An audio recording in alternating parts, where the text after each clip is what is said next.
Hello and welcome to Law and Order SVU here on FANVERSATION. I am Yael Tygiel. That is Felicia Michelle. Hello, Felicia Michelle. Hello, Yael Tygiel. Hello, this is season 27, episode 8, Showdown. Before we jump in, if you're in a situation and you need help, please reach out to RAINN. Their number is 1-800-656-4673. That is RAINN, RAINN, 1-800-656-4673. Felicia, do you know what that spells? Hope. It does spell hope. It's not as fun when Taylor's not here and I can't steal it from her, but it spells hope. It does spell hope. It is really not as fun without stealing from Taylor. Now that we've got the serious things out of the way, this is the SVU podcast. We are, as Felicia beautifully put it, we are not a true crime podcast. We are a true clown podcast.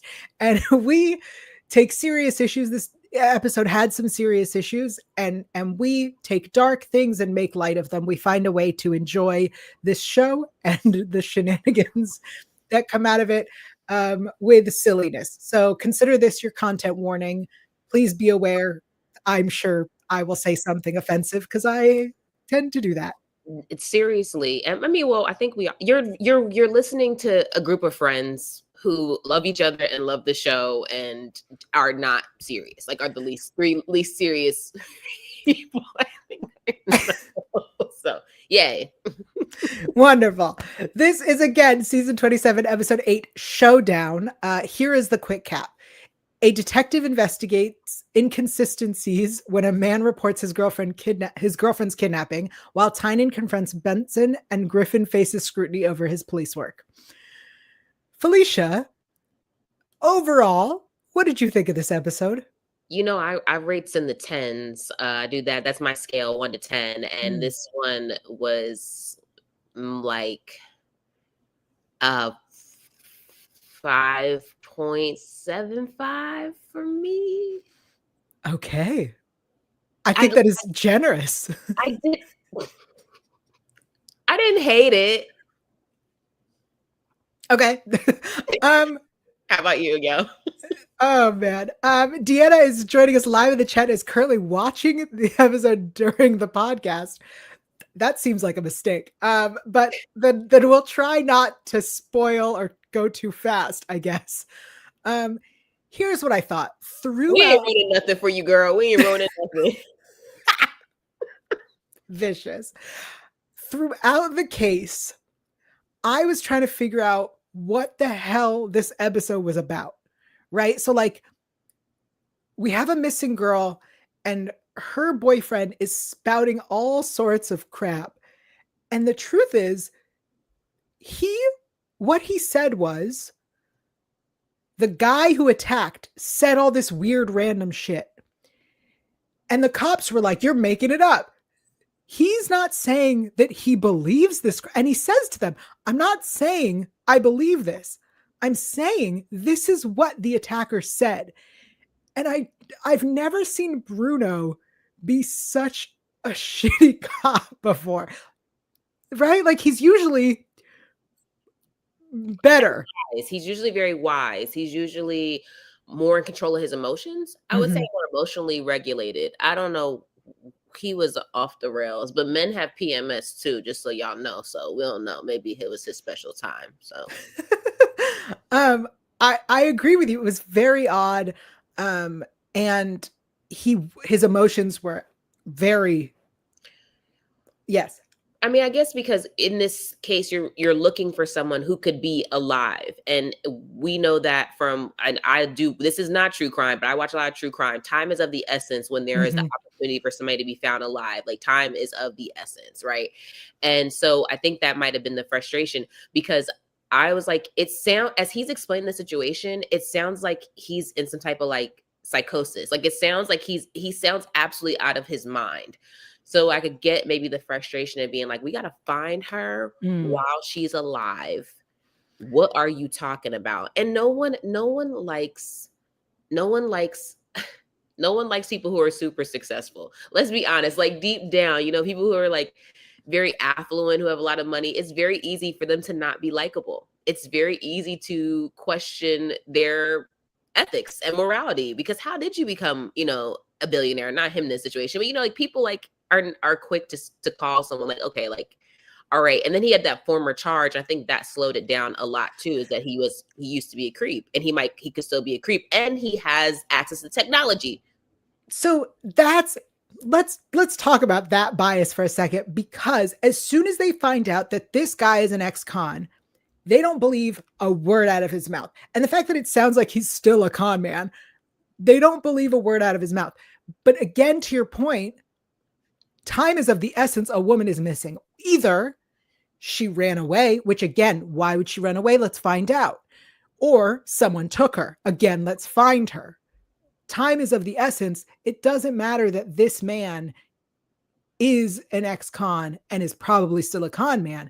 It matters that there is a missing woman. And the fact that Bruno and Griffin felt so focused on this one man was out of character for Bruno, but also was very annoying as a viewer.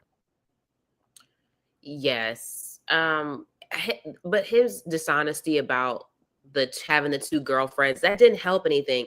Because I thought, oh, maybe that other girl, she is involved in it somehow. Like she's the mastermind behind all of this. But you find out she's just a victim of circumstance, of just loving a crappy dude, a cheater, a lying, low down, dirty dog. Let's talk about the other girlfriend, because I 100% understand him being like, it wasn't relevant, so I didn't bring it up. I do get that. That said, I'm jumping ahead. Deanna, I hope you're past this part. Now I'm like concerned for her viewing. When Nikki's in the hospital, that is not the time to tell her that her boyfriend cheated. Also, he seems to be the only person in her life, right? She is all alone. She was just assaulted. She needs somebody stable. She needs the person that she loves. Oh, good. The girl's in the hospital now. This is when you decide to tell her that her boyfriend cheated on her? Benson, what the fuck are you doing? Well, that, and also too, like, you're right. She really didn't seem like she had anybody, because she was always with him. She wasn't really close with the roommate, and all that stuff. And clearly he was moving on. That was his main thing now, and the other girl can kick rocks without being told that she has to kick rocks. Right. But I don't know. It was weird to tell her as soon as she became, especially after dealing with that level of this dissociation. And I'll get more into that later, because I have some thoughts about that and some personal experiences. After that, like, mentally, she's very fragile. And then to find out he cheats, and then for him to walk in there, I thought we would hear the heart monitor start going beep, beep, beep, beep, because of how much stress that she just endured. Because it's not that she didn't remember being kidnapped. It's not that she didn't remember the traumatic things that happened to her. She disassociated because of those things. And now she's back in reality, and it's very fragile. And you choose to tell her, just, for the sake of that, we only have, 44 minutes for a television show with commercials for a primetime show, then I get it. But that probably wasn't actually logical to do. Right. It's so Bruno's behavior, and then Benson doing this, which then, I'm sorry, Deanna, you're now caught up and you're going to be spoiled. Yeah. Sorry, girl. Then we hear about this Quentin stalker guy. I genuinely, and he was clearly an incel, I genuinely was like, okay, so first we're dealing with, the episode is, did this boyfriend, attack his girlfriend? Maybe. Did she do it all and she made it up and she ran away? Maybe. Now we've got Quentin the incel. Okay, so the episode's going to be about incels. No, that's not going anywhere. Every turn on this case, felt like we were going to a new story, and it didn't end up going anywhere, just to tie into the last part, which we'll get to in a minute. And I was like, oh, you had to have everyone mess up every step of the way just to get there? What a waste of an hour. I think this episode, like, I'm always for like, hey, is there foreshadowing? Are we planting seeds? Because again, we get a new case every single week. However, there are arcs that continue on through with our characters, and those are important to plant those seeds. And so I was like, maybe this was just an episode to plant seeds for something later to come this season. I'm always gonna give a show the benefit of the doubt on that one, just because I've seen it. We watch a lot of TV, guys. If you're listening or watching us, all three of us watch a lot of TV and do it for work, which is Right. crazy when you tell people that. But so I get that that's a strategy that a lot of writers use, but or writing rooms use. But yeah, that it did feel like I have a little bit of like ADHD, and like I was like kind of dropping in and out of the episode. Like I was having to rewind back, and like even on a second view, I was like, oh man, like I feel like I can't stay in it because I don't know where it's going.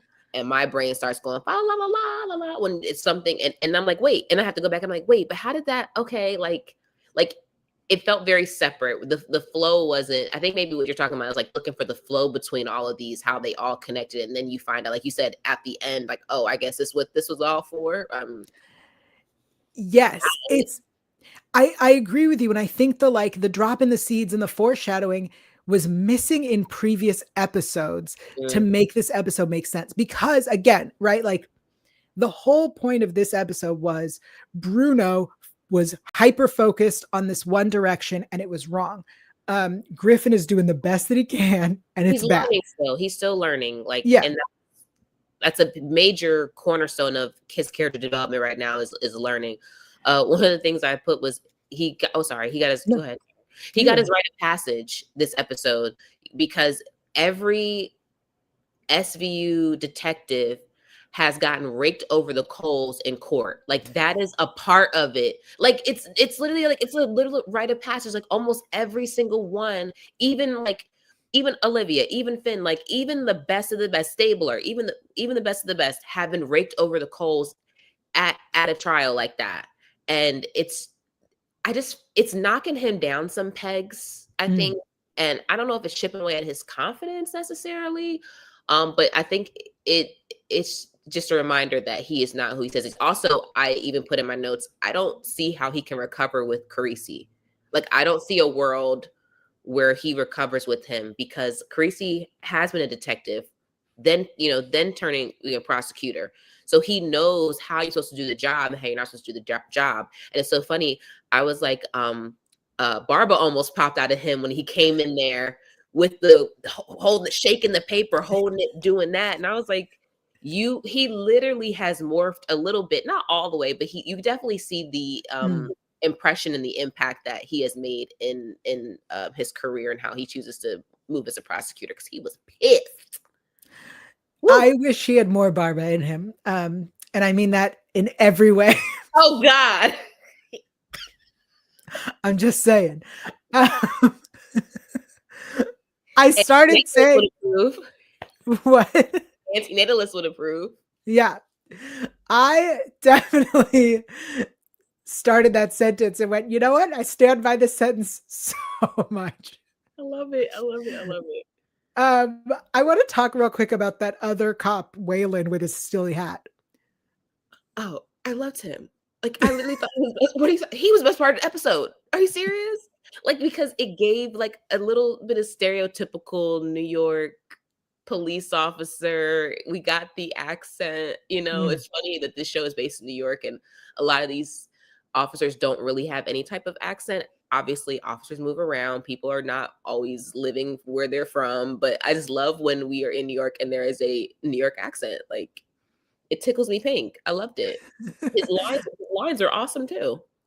I expected him to be bad at his job. Because our team is usually like so good, and he's like, my job is to find the girl. I don't like the rape part is all you. I'm only supposed to find her. So I thought he was going to be a bigger problem, and he wasn't. And our team was the problem. I want to give some actor shout outs. Speaking of his accent. So that Detective Waylon is played by Toby Hess. Nikki Suarez was played by Bella Valdez. Quentin, the creep, was played by Brian Fitzgerald. I will say this.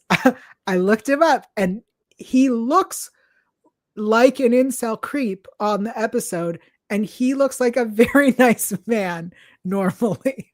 Yeah, those little greasy bangs will give it away every time. Kelsey was played by Kelsey Locke. Kelsey got to play Kelsey.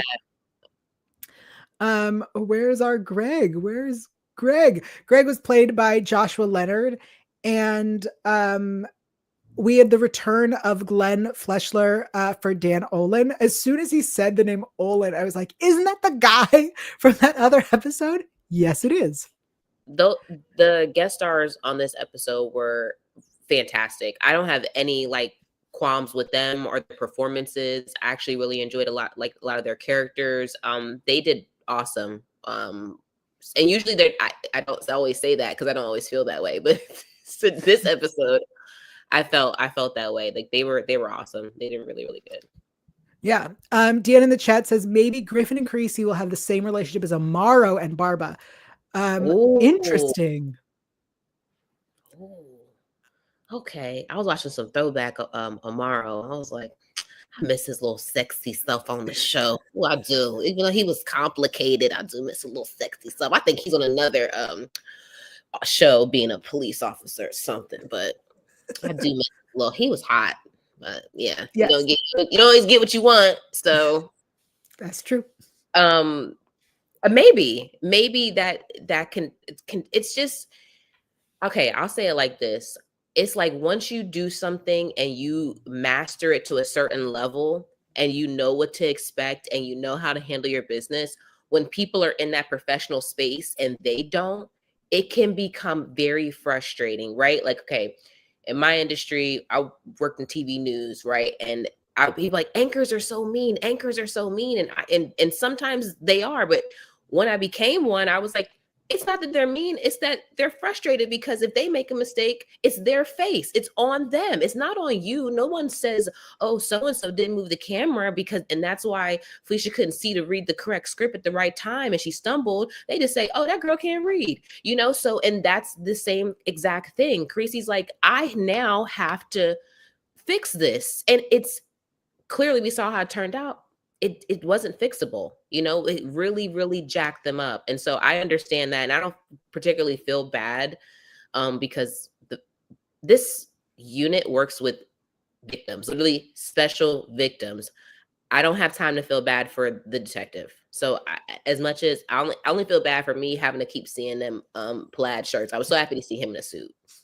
My goodness. I'm glad I found out he owned one. I will say him offering transfer papers. Listen, sweetie, if this is your first instinct is to run, this isn't the place for you. But also, I'm going to say this very clearly.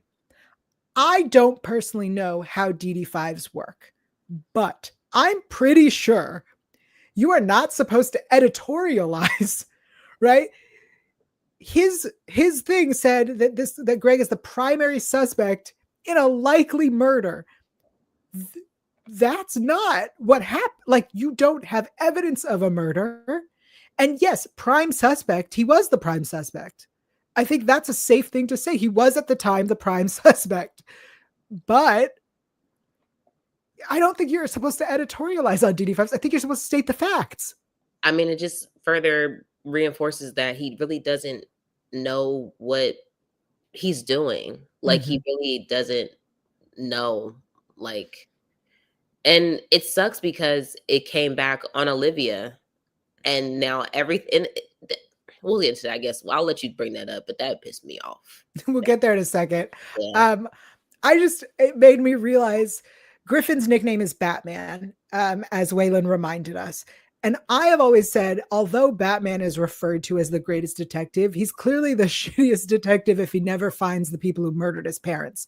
So I think it's fair that Griffin is called Batman. I think it's a fair. Oh my God. What are we going to do with you? Needed to be said. Oh man. I'm sorry. Like, I have to just say it too, since we're all having our... Batman is like my least favorite superhero because I'll be damned if I believe that somebody who's a billionaire just decides to go out and fight crime at night. You got to be smoking that shit if you think somebody is leaving their billionaire lair to go out and fight crime. Least favorite superhero. I said it. Great colors, wonderful, beautiful gowns, great logo. Worst, most unrealistic and worst superhero. All right, let's move on to.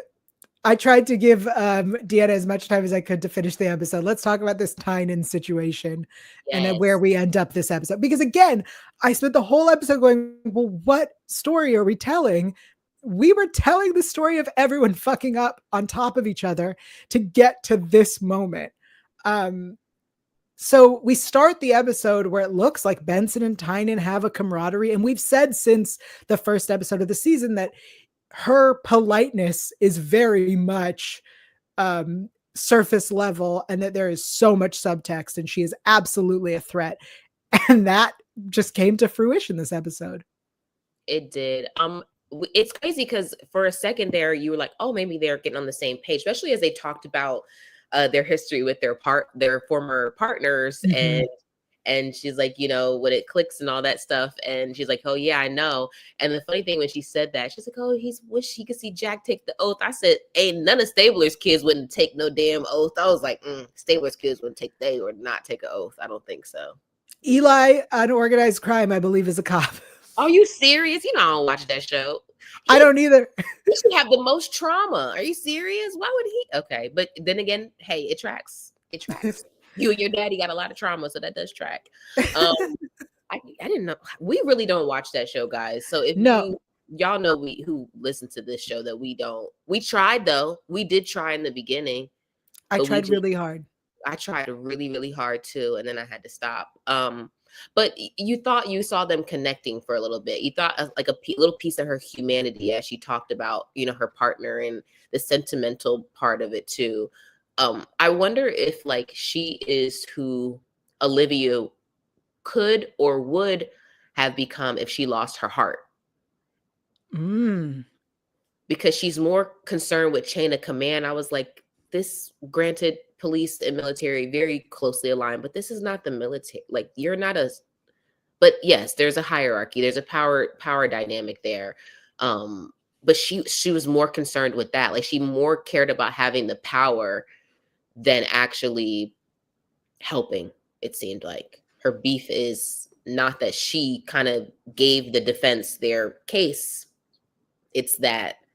And also she pulled Olivia away. So Olivia wasn't there to oversee like you wanted her to do because you had her somewhere else doing something that didn't matter. That's the thing though, right? Like Olivia believes her only job is to help victims, which again is why we love this show and know that it is 100% fiction and not how police work. Yeah. Tynan is the most, I would say, realistic part of this show. That and everyone fucking up this episode is the most realistic part of the show because she's like, I don't give a shit about victims. I care about the structure of this institution. Like I said, what I said, that's it. And it's like, well, what you said was some bullshit. Sorry, that's a Real Housewives of Atlanta line, but she torpedoed the case and took no responsibility. She never even said to her, like, maybe I shouldn't have said what I said, because all they did was tell you that you had to have a press conference. They didn't tell you to say that. Gone Girl, really, if you read the book or if you saw the movie, there's the impact of saying those words and all that together. Like you've taken the victim and you've totally made her, the villain, and there's no coming back from being villainized, especially as a woman. Like once a woman is like villainized or seen as evil or seen as like she's trying to get over, it doesn't come back. And that comes back to incels, to red pill content, is that don't believe women. Women are liars. Women are manipulative. Women want to take the money that y'all don't even have. Like, it reinforced that. And that's where he came from. Somebody who's like, I call him He-Man Woman Hater Club, like when they just like little rascals, like when they just hate women and don't believe victims. She was 100% wrong to do that and took no responsibility. And that was frustrating. Right. Like, even the fact that the question was, are you considering this? And she said, it's an open investigation. What you did was undermine women and victims. And that, as the head of the department, to then not understand why Benson would be upset, especially because the investigation is ongoing. You did not have answers yet. So there's a very real possibility that it wasn't a Gone Girl, I'm air quoting on that situation. There is a possibility that there's a woman in trouble, and you straight up were like, yeah, maybe she's a liar. Who knows? The best part about that is you're right. You're 100% right. There was no evidence at all. You're still collecting evidence. So I don't even, maybe I was like sleep on that part because it was like a little boring, but I didn't see where anything made it even seem like remotely close enough to say that about her. That question never formed in my brain if she was fake, especially when Benson finds her in that bodega. Mm-hmm. Like, especially that, I don't know if you want to talk about it now, but I'm gonna start talking about it. Talk about it. Disassociating, right? A lot of people, when they say that word, or you guys hear that word, you think about like just like spacing out for just a couple seconds. I don't think people understand how the brain really works to protect you when you are in deeply emotional or traumatic experiences, because you just cannot handle it. Like, it's interesting. A teacher in high school told me she saw a murder. And she said she disassociated for 2 months. Like, she said she didn't remember anything for 2 months, came back and was like, oh. And I thought to myself, that sounds crazy. Like, I was like, how can that happen? Like, how does that happen?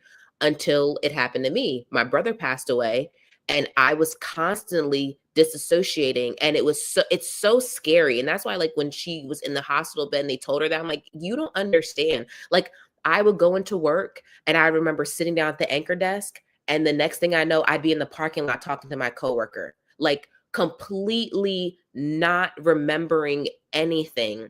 And that to me is a huge sign of this trauma really did happen, to the point how many victims have we seen that can recount every excruciating detail of their assault, and they were so present in their bodies, they were stuck. That happened to this woman, and her body was like, brain, shut off. Just shut off. Just don't think anymore. I wish they would have talked more about that, because that's like a real thing that people experience. Like, that's like really, really crazy. Like, you literally wake, like, it's almost like you were asleep, but you were up, and then you wake up and you're back in reality. And so I felt really bad for the victim in this case, because we didn't see her get justice here. And it was a huge miscarriage of justice. That was really sad. I agree. And I think you hit a really good point, that this episode brought in this concept that we have heard before, but to see it this way, we could have dove in deeper into it. And then also, the incel, we've seen incel episodes, but we haven't been diving deeper. So like, this episode was like, we're going to throw a bunch of shit at you. It's not really going to go where you want or where you think it's going to go. It's not going to really tie into stuff. All of this just so we can get to be fair, a very good scene, a very interesting twist, right? Like, to see Tyne and Olivia go head to head, to see this drama, to see this where we're headed. Great. But you did it all at the sacrifice of the case and the story this episode.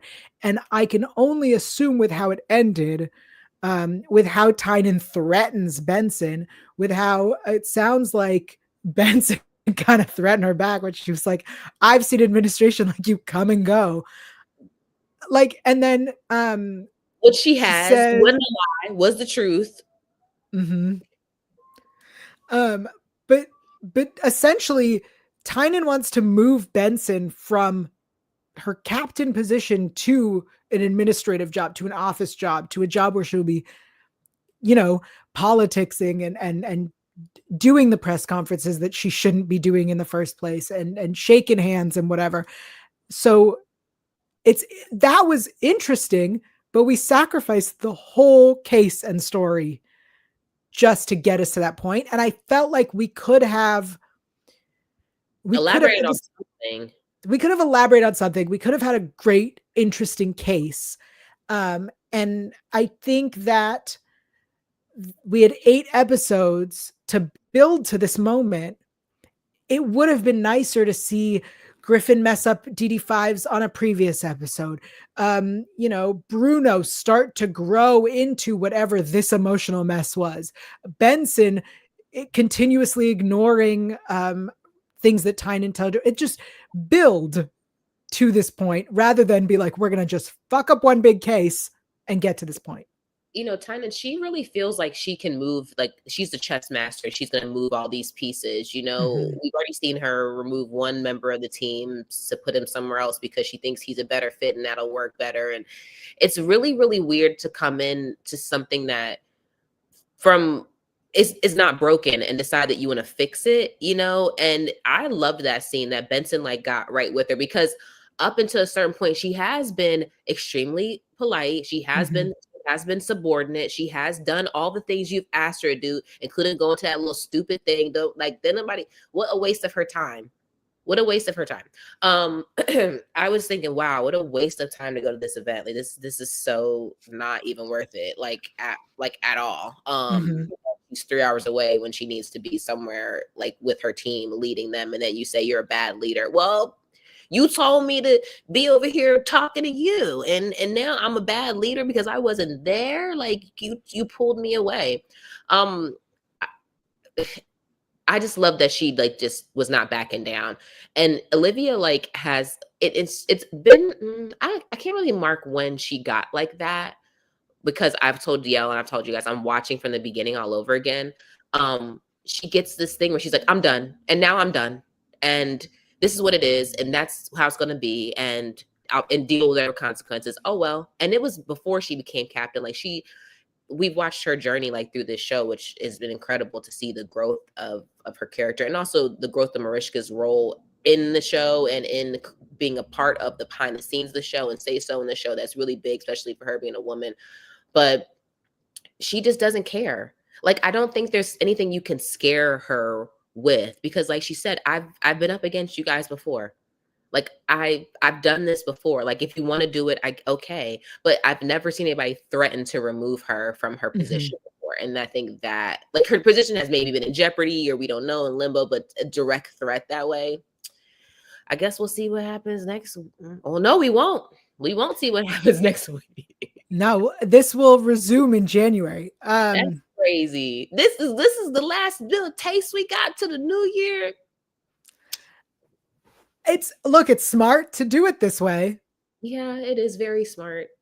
Because it's kind of a cliffhanger, but not really. It's like a threat of a cliffhanger. I can't wait to hear Amanda's reaction to finding out about this, because she's going to tell Amanda. That's they've already talked about it before. She's she's going to tell her at some point in some episode. We're going to see, maybe just pull her aside and hey, I don't really want you to share with anybody else. This is what's going on with her. And Amanda Rollins, and her infinite wisdom and being able to read people, will be able to read the situation for the audience who cannot read the emotional cues. She will explain it, as she always does. I love that. She's such an intellectual now, and she breaks down people in that type of way. Yeah. Anything else about the episode before we move on to lines? Okay. Yes. I don't know why that girl sat at that precinct, because after they told me that he had another girl, I'd have been like, do y'all need anything else from me? Because I'm going to go home. Also, I would never drive down if I didn't hear from a man in one day, maybe a week, just to make sure he didn't die. It's so wait, while we're still talking about Kelsey, I want to just say, when Benson tells Nikki in the hospital that Greg cheated and the other girl's Kelsey, I was furious. I do understand when she was like, I don't know who that is. And Benson was like, okay, it's not related. Benson, you could have just said, hey, do you know who Kelsey is? A friend of Greg's? No? Okay. You didn't have to. I'm not going to go on it again, but you didn't have to be like, by the way, your boyfriend is cheating on you. And he was a victim. He was attacked. Whatever. Go on. Sorry.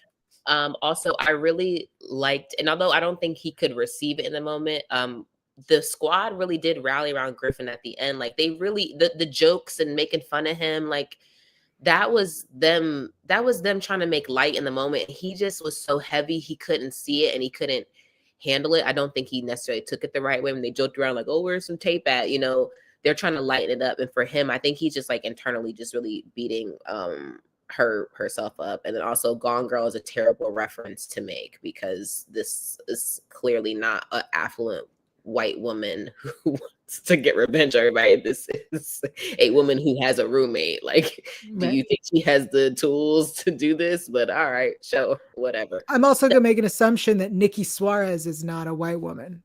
That's what I'm saying. Yeah, I was like, I don't think so. She's so, you know what I thought to myself? I was like, she's so pretty. I got so mad. Like, how are you in a hospital bed and you look that pretty? You look I was like, that girl is so pretty. That'll make no sense. This is why she's an actress. What was that?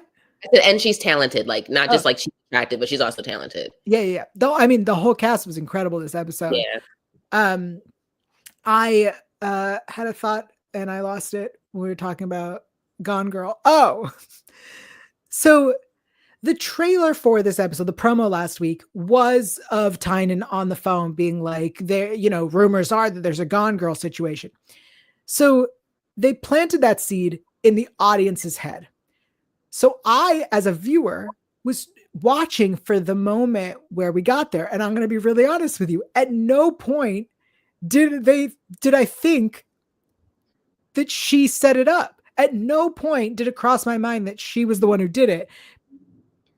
But because somebody suggested it, they allowed the press to carry that on. And I think that would have been an interesting conversation to have as well, is like, somebody must have thrown that idea out there. I'm going to assume it was an incel.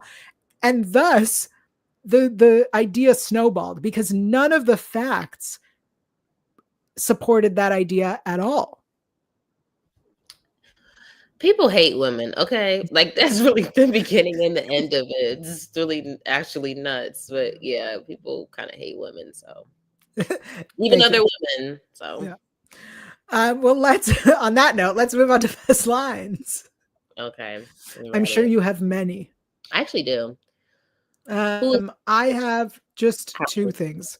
Oh, you have two? I have 1, 2, 3, 4, 5. Not a lot. Great. I'll go quick.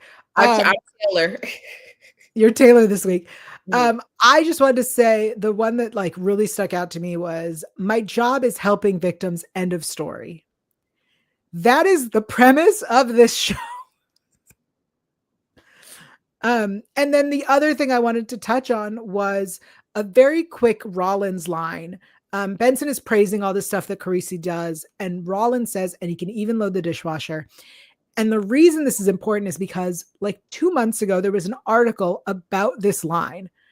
Originally in the script, the line was, if only he would load the dishwasher, or if only he could load the dishwasher, something like that. And Kelly Giddish was like, that's not how we talk about our partners. That's like such an old school mentality of being like, men don't know how to do anything. And that's where it's 2025. We're moving on. And so Kelly Giddish was like, let's change that line. And they changed it to, and he can even load the dishwasher. Like, yep, he can do everything. And I think that that's such a small thing and so powerful that I wanted to make sure everyone knew Kelly Giddish changed that line.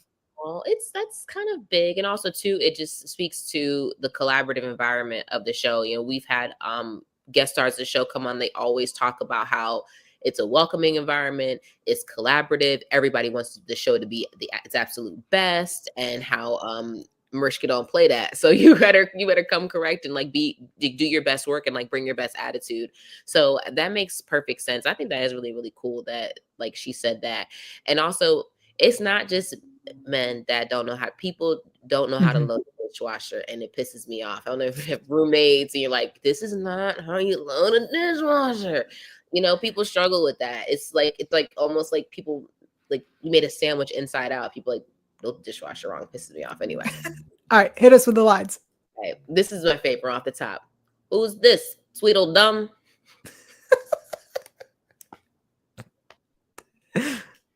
So silly.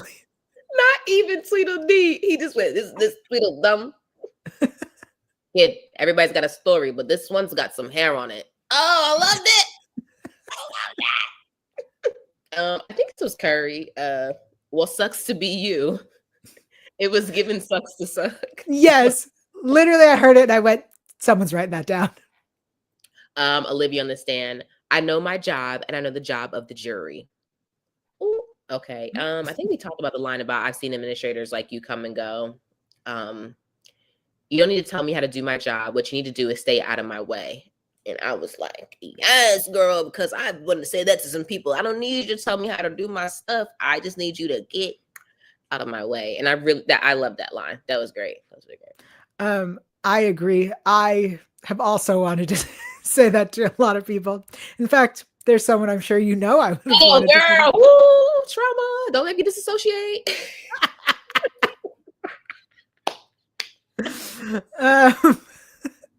Perfect time.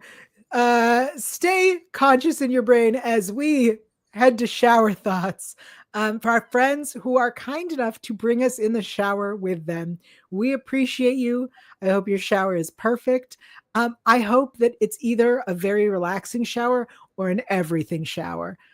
I had a very great everything shower last night and it was so refreshing. Isn't it like so nice? It's like so you feel like a baby, like you know, you feel like brand new. I love everything shower. Yeah. It's time for a would you rather while you're in the shower. I wrote a couple. One was very dark and diarrhea. Nothing about diarrhea this time. Cool. One was super dark and I decided we're gonna not do that one. So here's the one we're gonna do. That one later though. Yes. Yeah. Okay. Would you rather find out that your partner is a cheating con man like Greg from this episode, or an activist chaser like Kirk from A Vicious Circle? For those who don't remember, Kirk is the guy, the like older gentleman who went to different protests and activist groups just to get laid. Greg or Kirk? Greg. Greg. Yeah, I guess. I don't know. I don't feel like either of those men had the qualities, the criteria to be cheating and moving around the way that they did. You know, I don't condone cheating, but you know, if someone's like, you know, we'll leave it alone. Never mind.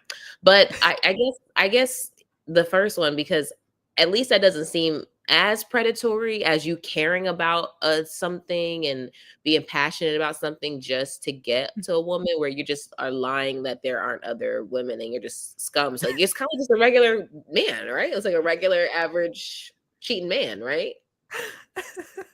So the regular average cheating man, I guess. All right, if I had to. Sounds like Deanna agrees. I couldn't ask this question with Taylor here because the answer is very clear on her. Paulson. Taylor's jump off the Brooklyn Bridge would be Taylor's right. This is like when I asked the question about the pregnancy and I was like, jump off the bridge, please. The answer, yeah. Okay, that makes sense. What about you? Who would you choose?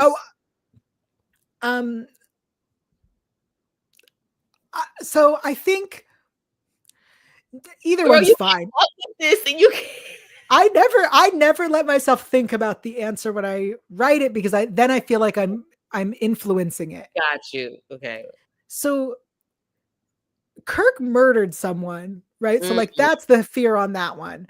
But they're both equally shitty. In my opinion, I mean, the murder, I think, like, is what pushes Kirk a little bit further. But he only murdered her because she was pregnant. And so I don't really have to worry about that, I guess. But you asked. I'm laughing. I can't even stay in frame because I'm like making me like double over, please. Okay, I did ask you. Sorry. Go ahead. But also, Greg being a cheater, as somebody who doesn't necessarily require monogamy, like that's a conversation to just be had, and that would solve the cheating issue if we're polyamorous or ethically non-monogamous. So I guess Greg, but he seemed annoying. They both seem annoying. Neither of them are my type physically either. I didn't really answer this question. Those are our shower thoughts. I thought you had two. Oh, the other one was dark. The other one was that one. Yeah, you tell me that one later. yeah. All right. It's time for what did we learn? I'm very excited. You had something you learned. I mean, I You have said something I lived. I don't know if I learned it, but I you lived said it. something earlier that you learned. That I learned earlier. I don't man. remember. You said it. I did. Deanna, what'd I say? I guess I guess I learned that Carisi is really morphing in, like, he's 100% prosecutor now. There's no part of him that is detective. He has no sympathy for it. He has no sympathy. At least like in the beginning when he was making the transition, he kind of had a little more sympathy, and but he's like totally hands off, not into it. Like, don't even just do it what you got to do and don't piss me off. Like, he's becoming like really cutthroat up on the sixth dealing with people on the sixth floor. So yeah. I learned that smart rings are a thing. I had no idea. Girl, where you been at? In my cave? I don't know. Yeah, there's like a bunch of them on the market. They're expensive. Yeah, so I didn't know smart rings were a thing. And so when they mentioned it, I was like, kind of sci-fi shit is this? And I looked it up and I went, oh, this is really real and popular. It's like a wellness tool, I guess. I know Fitbits are hideous. Yeah, but it's essentially the same thing in a ring. I went and looked it up and saw that it was real. To be fair, like all of these, especially with, not to get on a political soapbox, but with what's going on, really dangerous to have all of these things that can track your body and such. Yeah, I mean, for in this episode, it was life-saving because they were able to find her by this ring. And I again, sometimes I think like things are just like really trendy and people want to get on the trend about it. But if it's somebody like you, maybe you do have like serious medical issues and things where you do need to monitor your breathing and your sleeping, and it's something you need to be recorded and put, then it's, oh wow, it's a wonderful invention. It's incredible. I don't like things in between my fingers, so I don't think I could do it. I think that's just like sensory issues that I have. I'm probably going to carry Bradshaw, wear my rings when I get married around my neck, because I just can't do it with stuff in between my fingers or in between my toes, like, oh, like thong sandal. Oh my God, yuck. But they're cool. I don't know. Would you? So you're not interested in getting one though? No, I don't really wear any. Like, I don't wear watches or bracelets. I have one ring. I'm an earrings girl, you know that. I have one ring that I wear when I'm doing professional work, and that's a sentimental thing. And I also don't like the idea. I know that my phone can track me and whatnot, but I don't like the idea of wearing something that can monitor my body and also like be tracked. And especially with, again, where our situation is and people controlling our everything. I'm not wearing. I'm not doing Bluetooth earbuds anymore. I bought wired headphones, and people look at me like I'm a little bit crazy, but I know you don't do sports. But if you're looking at all of the, like, watch like the NFL players when they're getting off the plane or they're walking in the tunnel, and they have now gone from a lot of them having like Apple AirPods or like Apple Pro, whatever like they've gone from wearing those to literally wired. You'll see it. And when I see stuff like that, I'm like, okay, these people go to like the best doctors. Their body is like how they make money. People are invested in their body being well. Why are they all of a sudden switching from wearing Bluetooth devices to now they're just wearing regular wire? And they're also cheap. It's $30. Those AirPods, they weren't made out of air.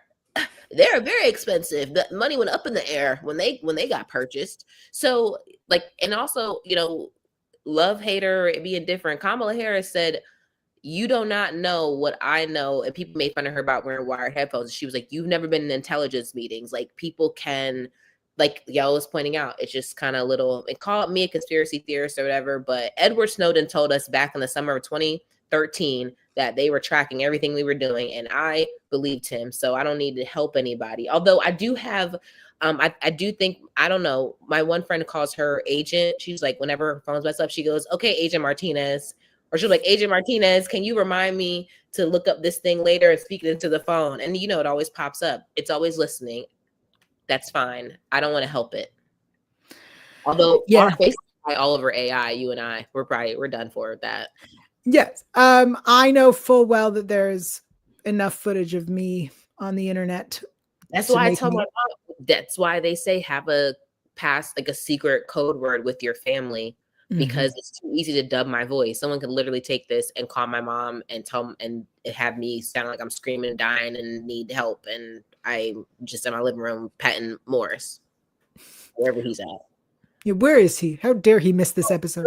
I know he's not on his job. I had to get some maintenance done in my apartment today, so I had to put him in my room, and he's never gets to be in there. So he is like loving being he's in my closet right now. You know he's gay. I had to come out the closet every day.